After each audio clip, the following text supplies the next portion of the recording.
Fakta Burundi, negara termiskin di dunia di tengah kekayaan sumber daya alamnya. Burundi adalah sebuah negara terkurung daratan di daerah danau besar di tengah benua Afrika. Negara ini berbatasan dengan Rwanda di utara, Tanzania di selatan dan timur, dan Republik Demokratik Kongo di barat. Meskipun negara ini tidak mempunyai batas laut, banyak dari perbatasan baratnya bersebelahan dengan Danau Tanganyika. Nama negara ini berasal dari bahasa Bantu Kirundi. Luas wilayah negara ini adalah 27.834 km persegi dengan jumlah populasi sekitar 11,8 juta. Negara yang kecil dengan jumlah penduduk yang banyak. Burundi merupakan salah satu negara termiskin dan mempunyai paling banyak konflik di Afrika dan di dunia. Ukurannya yang kecil menutupi masalah besar yang dihadapi dalam mencari penyelesaian klaim supremasi dari minoritas Tutsi yang berkuasa dengan permintaan partisipasi politik dari suku mayoritas Hutu. Negara ini sangat miskin. Dibandingkan Indonesia, pendapatan per kapitanya 11 kali lebih kecil. Menurut data Dana Moneter Internasional atau IMF, Burundi menjadi negara dengan penduduk paling miskin di dunia pada tahun 2023. Hal tersebut lantaran PDB per kapita di Burundi diperkirakan sebesar 245,81 US dollar. Kalau dirupiahkan menjadi sekitar 3,8 juta rupiah per tahun. Ngeri nggak tuh guys? Perang saudara dan konflik politik pun menjadi garis merah yang melanggengkan keterpurukan ekonomi dan minimnya edukasi berdampak pada pola hidup masyarakat Burundi itu sendiri. Konflik ini bermula ketika Burundi dialihkuasakan dari Jerman kepada Belgia. Sebelum itu, Burundi terdiri dari 3 etnis. Suku Twa adalah penduduk asli Burundi, kemudian ada migrasi dari 2 suku Hutu sebagai masyarakat petani dan suku Tutsi sebagai masyarakat penggembala. Sebelum penjajahan, masyarakat Burundi hidup berdampingan secara damai dalam hierarki sosial politik di bawah kepemimpinan raja yang bukan orang Tutsi maupun Hutu.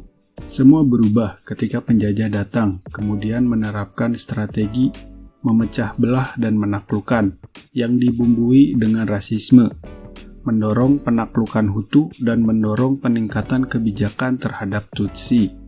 Suku Tutsi dimanipulasi oleh penjajah yang menganggap mereka lebih unggul dari Hutu, memberi mereka kekuasaan dan pengaruh yang lebih besar, mempercayakan mereka peran administratif serta hak ekonomi dan sosial. Sementara Hutu menjadi sasaran kerja manual, penindasan, dan kekejaman dari Tutsi. Suku Tutsi terus menjaga hak-hak istimewa mereka pada masa pasca kemerdekaan Burundi di tahun 1962, mengendalikan pemerintahan, militer, dan ekonomi, serta terus terlibat dalam perebutan kekuasaan dengan Hutu. Kontrol politik dan ekonomi serta kebijakan ketidaksetaraan dan eksklusi yang dilakukan terhadap suku Hutu oleh penjajah dan elit Tutsi menghalangi mereka untuk menggunakan hak-hak politik dan ekonomi mereka, dan mendorong polarisasi etnis, kebencian, dan ketakutan di antara kedua kelompok tersebut. Ketidakadilan struktural ini tetap penting bagi hubungan sosial dan kepentingan kompetitif hingga saat ini. Padahal, jika kita melihat letak geografisnya, Burundi berada di garis khatulistiwa dan beriklim tropis, yang artinya itu sangat baik untuk mengembangkan berbagai komoditas yang mantap. Selain itu, Burundi berpotensi dengan pertambangannya juga. Kita bisa melihat, jika mayoritas penghasilan penduduk Burundi adalah bidang pertanian, baik itu kacang-kacangan, jagung, singkong atau ubi kayu, sorghum, serta kopi. Untuk dukungan yang menunjang pertanian ini, dari hulu ke hilir, masih kurang maksimal. Sebagian besar masih dilakukan manual dengan banyaknya tenaga kerja yang dibutuhkan. Salah satu contohnya, antar barang satu tempat ke tempat lainnya pun masih ada yang berjalan kaki sambil memanggul barangnya di kepala. Namun, ada juga yang mengantarkan bahan komoditas mereka menggunakan sepeda Itu pun sekali antar barang sampai puluhan kilo. Kesulitan mereka tidak hanya di alat transportasi saja, tapi medan perjalanan pun sangat sulit. Rute antar mereka mengikuti kontur Burundi yang naik turun bukit. Belum lagi, jalan yang dilalui tidak sepenuhnya diaspal.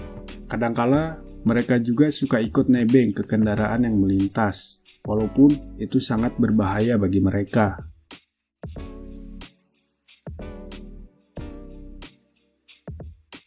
Daya beli sebagian orang Burundi telah menurun karena kenaikan upah tidak mengikuti inflasi, sebagai akibat dari kemiskinan yang semakin dalam. Burundi akan tetap sangat bergantung pada bantuan dari donor bilateral dan multilateral. Hal ini berpengaruh terhadap kehidupan sehari-hari mereka, yang bisa dilihat dengan kurangnya akses kesehatan dan buruknya sanitasi, serta banyak kasus malnutrisi yang mereka alami. Akses listrik dan internet pun tidak banyak mereka punya. Hanya sebagian di kota, dan handphone pun masih pakai handphone jadul. Adapun hal yang paling penting dari semuanya, yaitu kurangnya akses pendidikan yang merata. Karena hal itu, banyak masyarakat lebih memilih untuk bekerja memenuhi kebutuhannya.